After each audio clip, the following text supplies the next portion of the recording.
Story 1. 2 years ago, my best friend Claire and I moved in together, excited to share a space after years of talking about it. Our new apartment was perfect. A cozy 2-bedroom in a quiet neighborhood, with friendly neighbors and a small park just a block away. One of those neighbors was Vanessa. At first, Vanessa seemed great. She was in her late 20s, friendly, and always eager to chat. She lived alone in the unit next to ours and quickly became our go-to for borrowing sugar or venting about work. She even invited us over for wine nights, and for the first few months, it felt like we had gained not just a neighbor, but a real friend. Then, little things started happening. Vanessa would show up unannounced, knocking late at night with excuses that seemed thin. She forgot her phone charger. She baked too many cookies. She heard a noise and was scared. She began texting constantly, sometimes multiple times an hour, and if we didn't respond, she would knock on our door, asking if everything was okay. One evening, Claire and I came home to find our door unlocked. Nothing was missing, but the feeling in the apartment was wrong. A creeping suspicion settled over us, and when we checked the security camera we had installed near our door, our stomachs dropped. Vanessa had been inside, not just once, multiple times. The footage showed her slipping in and out while we were gone, rummaging through our things, even sitting on our couch as if she lived there. The worst part? In one clip, she was in Claire's room, running her fingers through her clothes, pressing them to her face. Claire and I confronted her the next day. She didn't deny it. Instead, she smiled. "I just wanted to be closer to you both," she said, her voice eerily calm. "We're like sisters. I thought you wouldn't mind." Luckily, our lease was month to month, and we moved out the next month. We never saw Vanessa again, but sometimes I still get texts from an unknown number. "Miss you, Rumi. Come back soon." Story 2. Everyone in the city knows about the old Sinclair warehouse. It looms over the outskirts like a skeleton of the past, its rusted metal siding covered in layers of graffiti from decades of trespassers. Some say it's cursed, others claim it's a hotspot for drug deals. And the rest, people like us, just see it as a challenge. Every group of thrill seekers in town has tried sneaking in at least once, daring each other to climb to the roof and take in the skyline before the paranoia sets in. Now, before I get into what happened that night, let me introduce my friends. Jay is our fearless leader, the type of guy who could sell ice to an Eskimo. Charismatic, reckless, and always chasing the next adrenaline rush. He's the one who gets us into these situations. If Jay tells you something is a good idea, you should probably run in the opposite direction. But we never do.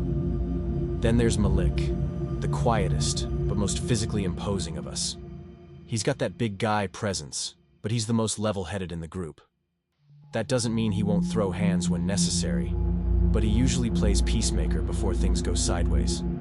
He likes to act like he's too mature for our nonsense, but deep down, he loves the chaos. Next is Lisa. Lisa is the wild card. Fiercely independent, smart-mouthed, and utterly fearless. She thrives in situations that would make normal people hesitate. She's the only one who carries a knife, and she's the first one to start shit if things go south. If Jay is the one talking us into trouble, Lisa is the one making sure we don't get ourselves killed, most of the time. And then there's me, the narrator of this little disaster.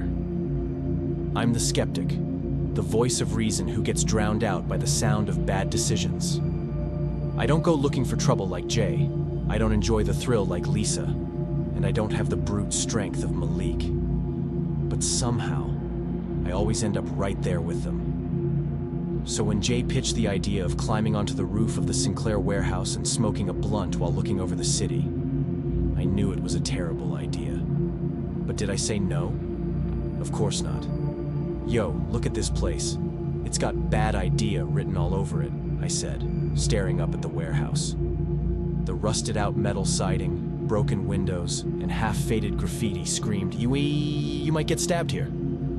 "That's exactly why we're going in." Jay grinned, his dark eyes gleaming under the flickering streetlight. "Bro, we work in a restaurant. Ain't nobody robbing us for tips and a half pack of smokes." Malik laughed. He was the cautious one. but only in the way that he liked to complain about a bad idea before doing it anyway. "Y'all are dramatic," Lisa chimed in, flicking her lighter just to watch the flame dance. She was hyped to climb onto the roof of an abandoned crack den like we weren't about to be the next unsolved mystery. We slipped in through a side door that barely hung on its hinges. The inside smelled like piss, mildew, and regret. Broken glass crunched under our shoes, and in the distance, some guy muttered to himself before breaking into a manic laugh. "Lovely. All right, let's get up there fast," Jay whispered, leading the way through the maze of rusted machinery and old wooden crates. A metal ladder led up the side of the building to a hole in the ceiling. "Ladies first." "Screw you," Lisa said, but she climbed first anyway. We all followed, one by one, until we emerged onto the roof. The city spread out before us in a mess of glowing streetlights and distant sirens. Up here, it almost felt peaceful. Almost. Jay pulled a blunt from his pocket, grinning like a kid on Christmas. "Now this is what I'm talking about." We passed it around, the burn in our lungs mixing with the cool night air. Laughter echoed off the rooftops. For a moment, it felt like we were untouchable. Then we heard the sound of someone scrambling up the ladder. Fast. I turned just in time to see him pull himself over the edge, a skinny dude with sunken eyes, moving like he had battery acid in his veins. His hands twitched at his sides, and his eyes darted between us. "Yo, y'all got money?" "Nah, man, we're broke," Jay said smoothly, stepping in front of Lisa. "Ain't got nothing but bad decisions." The guy twitched. "I see the weed. I know you got something. Run it." My heart was pounding. Lisa's hand was already in her pocket, where she kept her knife. Malik clenched his jaw, sizing the guy up. Jay just smiled like he was talking to an old friend. "Look, man, we're just chilling. We don't want no trouble." The guy lunged at Jay, grabbing his shirt. "I said..." Before he could finish, Malik shoved him hard. The guy stumbled backward, too close to the edge. For a split second, I thought he was going over, but he caught himself just in time, panting like an animal. Then he turned and bolted, disappearing back down the ladder like a demon into the night. "Holy shit," Lisa breathed. "Let's get the fuck out of here." We rushed toward the ladder. Jay went first, then Lisa, then me.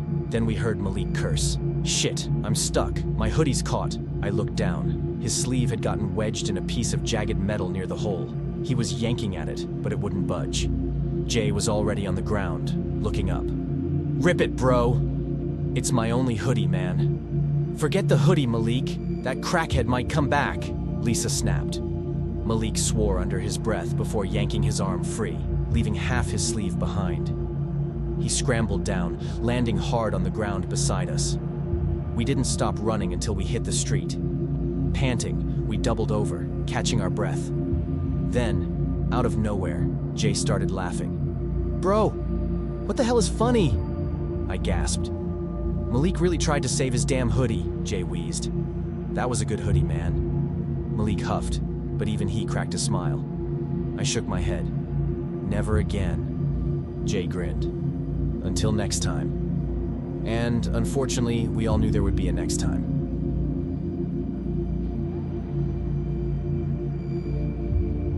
Story 3. Working the night shift at the gas station was usually uneventful. Just me, the buzzing fluorescent lights, and the occasional half-asleep customers stumbling in for cigarettes or gas. By 1 a.m., things had slowed to a crawl, and I was mindlessly scrolling through my phone, the hum of the drink coolers the only sound in the empty store. Then, the bell above the door chimed. I looked up to see a man step inside.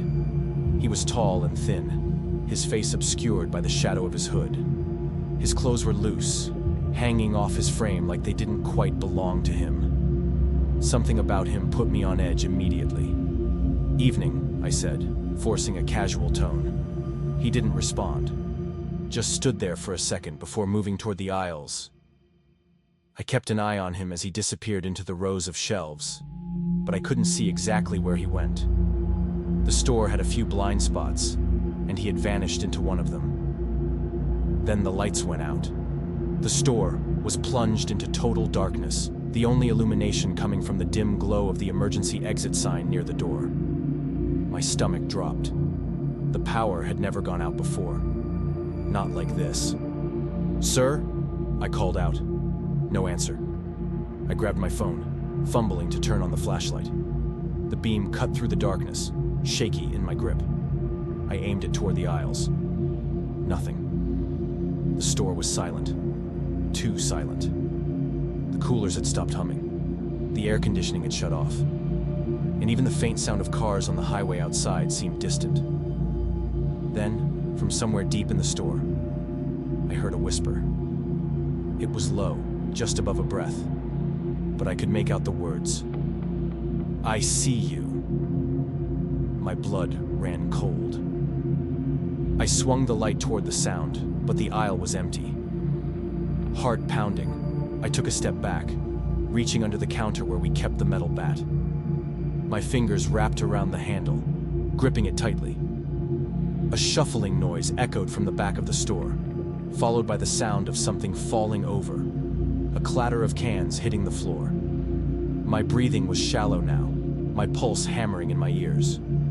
I swept the flashlight over the aisles again. Still nothing. Then, just as suddenly as they had gone out, the lights flickered back on. I blinked against the harsh brightness, my eyes adjusting.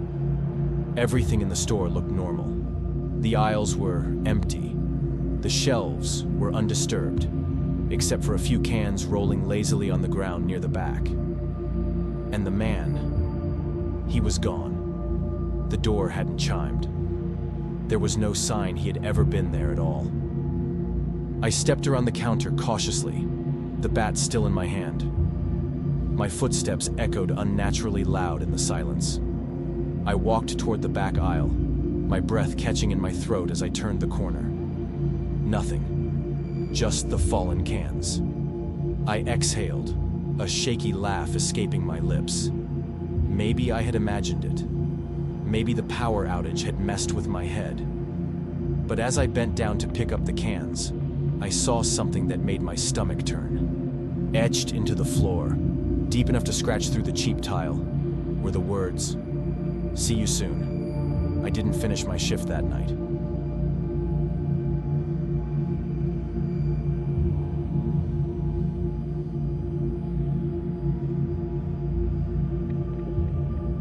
Story 4.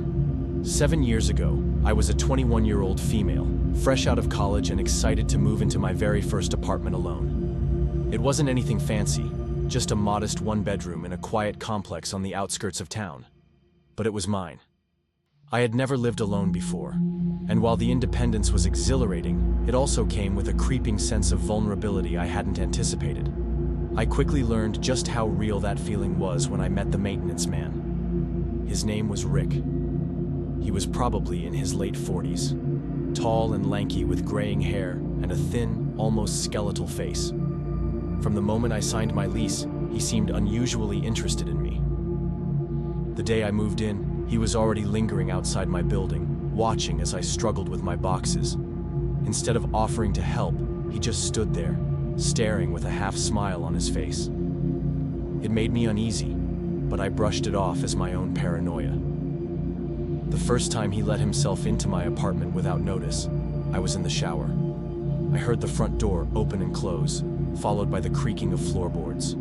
My blood ran cold.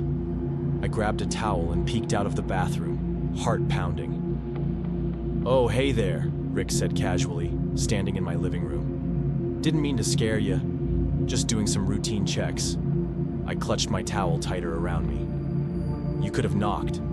He smiled, eyes dragging over me. "I have a key, remember?" That was the first time he said it, but it wouldn't be the last. Over the next few weeks, Rick found every excuse to come into my apartment. A faulty smoke detector, checking my locks, replacing air filters, always something that didn't really seem urgent. Every time he would linger a little too long, making small talk that felt off. He'd ask personal questions. If I had a boyfriend, where I worked, what time I usually got home. I tried to keep my answers vague, but he seemed to always know more than I had told him. One evening, my phone buzzed with an unknown number. "Hey there," the text read. "It's Rick from maintenance. Just making sure everything's good in your apartment." My stomach twisted. I never gave him my number. "How did you get my number?" I replied. "Got it from the leasing office. No worries, just looking out for you. If you ever need anything, I can come right over. Remember, I've got a key." The winking emoji made my skin crawl. I didn't respond, but he continued to text me randomly, always at odd hours. I told myself I was overreacting, that he was just socially awkward, but deep down, I knew something wasn't right. Then, the real horror began. One afternoon, I came home from work and immediately felt that something was off. The air in my apartment felt different, like someone had been inside. Nothing was obviously out of place, but I had a gut feeling I couldn't shake. I checked the door, locked, just as I had left it. I walked into my bedroom and stopped dead. My laundry pile looked different. I knew I had left a certain pair of panties on top, and now they were missing. I frantically searched through the pile, my stomach twisting tighter with every second. Then I saw it. Another pair, one I hadn't worn in weeks, folded neatly on my dresser. I felt sick. Someone had been in my apartment. I called the leasing office immediately and demanded to know if maintenance had been inside while I was gone. The woman on the phone hesitated before saying, "I don't see any work orders for your unit today, but Rick has a master key. Let me check with him." I hung up. I already knew the answer. That night, I barricaded my door with a chair and barely slept. The next morning, I went straight to the leasing office and told them I wanted my locks changed immediately. They were hesitant at first, claiming it was against policy, but when I mentioned Rick's name and the texts, they exchanged nervous glances and agreed. That same evening, as I walked to my door, I felt eyes on me. Turning, I saw Rick standing at the bottom of the staircase, watching me with an expression I couldn't quite read. It wasn't anger. It was something worse. "You changed your locks," he said flatly. I swallowed hard. "Yeah." His lips curled into a smirk. "Guess you don't trust me, huh?" I forced a laugh. "Nothing personal, just a safety thing." He nodded slowly, eyes lingering on me for just a beat too long before he turned and walked away. I watched until he disappeared around the corner, my heart hammering against my ribs. The texts stopped after that. Rick still worked in the complex, but he never tried to come into my apartment again. A few months later, I heard from another tenant that he had been fired for inappropriate behavior with a different female resident. I never found out what exactly happened, but I didn't need to. I already knew. To this day, I double-check my locks every night. I keep my windows covered and my doors reinforced.